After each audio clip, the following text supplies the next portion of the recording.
శ్రీకాకుళం జిల్లా అరసవల్లి రథసప్తమి వేడుకల్లో TDP MLA Koona Ravikumar సంచలన వ్యాఖ్యలు చేశారు. భక్తుల దర్శన సౌకర్యాల్లో లోటుపాట్లున్నాయని ఎమ్మెల్యే అన్నారు. కూటమి ప్రభుత్వంలో ప్రజలకు కొంత అసహనం ఉందన్నారు. ప్రజలు చేస్తున్న వాదనలో వాస్తవాలున్నాయని ఎమ్మెల్యే తెలిపారు.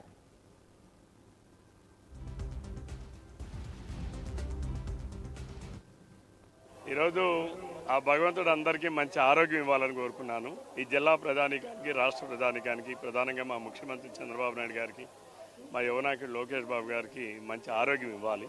ఎందుకంటే ఆరోగ్యమే మహాభాగ్యం అన్నారు. ఆరోగ్య ప్రధాని అయినటువంటి ఆదిత్యుడు అందరికీ మంచి ఆరోగ్యం. కానీ వసతులు ఏమంటే కొన్ని లోపాలు ఉంటాయి. కార్యక్రమాలు చేసేటప్పుడు ఊహించినటువంటి ప్రధానికం వచ్చేటప్పుడు తప్పనిసరిగా కొన్ని లోపాలు ఉంటాయి. అందుకనే రాష్ట్ర ప్రభుత్వం, ముఖ్యమంత్రి గారు ఇది రాష్ట్ర ప్రభుత్వ కార్యక్రమంగా నిర్వహిస్తున్నాం. ఈరోజు 2 కోట్ల రూపాయలు కూడా నిధులు విడుదల చేశారు. వారం రోజుల నుంచి కూడా అనేక కార్యక్రమాలు రూపొందించారు. అయితే అక్కడక్కడ కొన్ని లోపాలు ఉన్నాయి. ఆ లోపాలు కూడా తప్పనిసరిగా నేను జిల్లా యంత్రాంగాన్ని దృష్టికి తీసుకుని వెళ్తాను. రేపు భవిష్యత్తులో ఇటువంటి లోపాలు ఏవి లేకుండా జరిగే విధంగా చర్యలు తీసుకోవడానికి అన్ని చర్యలు తీసుకుంటాం. Thank you. వసతులకి మనకి చాలా చిన్న ప్లేస్